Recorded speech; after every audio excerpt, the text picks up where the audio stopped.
ढेबरेवाडी गाव. सकाळची वेळ. गावचा कट्टा.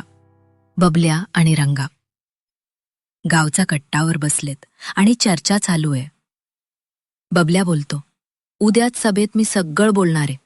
झाडामागून बाळा सर्व ऐकत आहे.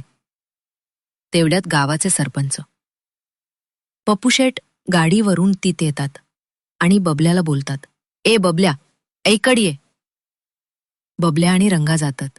सरपंच बोलतात, मी ढेबळेवाडीचा एकमेव सरपंच पप्पूशेठ आहे. पोरानो, उद्या मला सर्व पोरं सभेला पाहिजेत, कळाल का? नाहीतर तुमच्या कमंडूला वर पटके देईन. रंगा बोलतो, हो पप्पूशेठ, 50% येणार. सरपंच, बाकी 50% कुठे जाणार आहे पप्पूशेठ? विनोद केला सर्व पोरे येणार. सरपंच बोलतात. गाडीवरून निघून जातात. बबल्या आणि रंगा परत कट्टावर बसतात. बाळा झारामागून सगळं ऐकत असतो. बबल्या बोलतो, उद्या बघ रे गंमत, या सरपंचाची वाट कशी लावतो. दुसऱ्या दिवशी संध्याकाळी सभेच्या वेळी सरपंच स्टेजवर बोलते, मी या गावाचे एकमेव सरपंच पप्पूशेठ. या गावचा मी विकास केला आहे.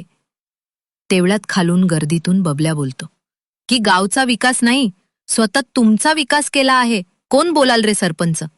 या गावमध्ये मी रस्ते आणले बबल्या, आणि ते तुमच्या घराकडे जाण्यापुरते केले. सभा पुन्हा पूर्ण. हसते. सरपंच, रागामध्ये मी या गावामध्ये पाण्याचे नळ आणले.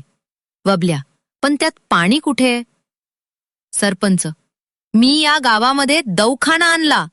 बबल्या, माणसांचा का प्राणांचा? सरपंच स्टेज सोडून चालले. तेवढ्यात स्टेजच खाली रंगानं दगड ठेवला होता. त्याला सरपंचचा पाय लागला आणि सरपंच पडले. सगळं गाव हसायला लागले. सरपंच चिडेले. सरपंच, कोणी केले हे, कोणी केले? बाळा तिकडून आला आणि बोलला, मी सांगतो सरपंच, या रंगा आणि बबल्यानी केलं आहे. सरपंच आणि त्यांचे कार्यकर्ते. बबल्या आणि रंगाच्या पाठीमागे धावते. बबल्या आणि रंगा त्यांच्या पुढे पळते.